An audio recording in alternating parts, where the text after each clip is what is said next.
কম্পিউটারে বাংলা লেখা সত্যি খুব কঠিন।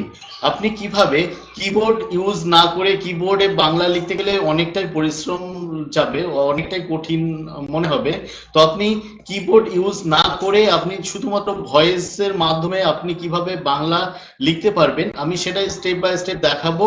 আপনি আমাদের সঙ্গে দেখতে থাকুন। আর আমাদের চ্যানেলটা যদি আপনি সাবস্ক্রাইব না করে থাকেন তাহলে অবশ্যই সাবস্ক্রাইব এবং একটি লাইক এবং সাবস্ক্রাইব করবেন। আর আমরা কম্পিউটার রিলেটেড এবং কম্পিউটার টিউটোরিয়ালস এবং আমরা কম্পিউটার কোনো প্রবলেম সলভিং নিয়ে ভিডিও বানাই। ওকে, তো চলুন কম্পিউটার স্ক্রিনের দিকে। ওকে বন্ধুরা, আমরা কম্পিউটার স্ক্রিনের দিকে চলে এসেছি। আমরা কম্পিউটার স্ক্রিনে আসার পর আমরা এখানে গুগল একটা ব্রাউজার ওপেন করব। এখানে ব্রাউজার হলো গুগল ক্রোম ওপেন করলাম। গুগল ওপেন করে আমরা এখানে লিখবো docs, DOCS docs dot GOOCLE google.com। google.com লেখার পরে google.com লেখার পরে আমরা এখানে এটা করব। এন্টার করলে আমাদের গুগল খুলে যাবে। গুগল খুলে যাওয়ার পর ব্ল্যাঙ্ক যাব, একটা ব্ল্যাঙ্ক ফাইল ওপেন করে নেব।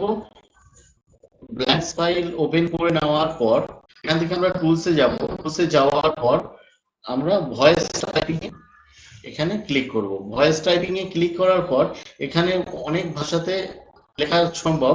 তো আমি এখান থেকে বাংলাতে লিখবো, তাই বাংলা ল্যাঙ্গুয়েজ আমি এখান থেকে চয়েস করে দেবো, বাংলা ভারত। বাংলা ভারত লেখা চয়েস করার পর আমি এখানে মাইক্রোফোন অপশন আছে, মাইক্রোফোন অপশনের উপর ক্লিক করব। ক্লিক করলে আমি যা বলবো তাই এখানে নির্ভুলভাবে লেখা হবে।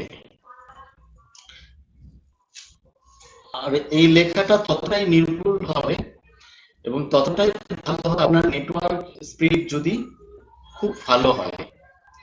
ওকে, এইভাবে আপনি আপনার বাংলা উইদাউট টাইপ না করে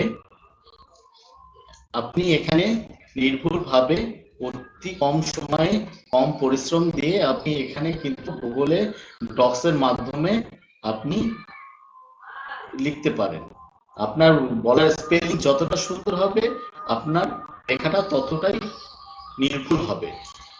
আর আমাদের এই ভিডিওটা যদি আপনার ভালো লেগে থাকে এবং আপনার কোনো উপকারে আসে তাহলে অবশ্যই আমাদের এই ভিডিওটা একটা লাইক এবং সাবস্ক্রাইব করবেন। ওকে, থ্যাংক ইউ, ধন্যবাদ। ভালো থাকবেন, সুস্থ থাকবেন।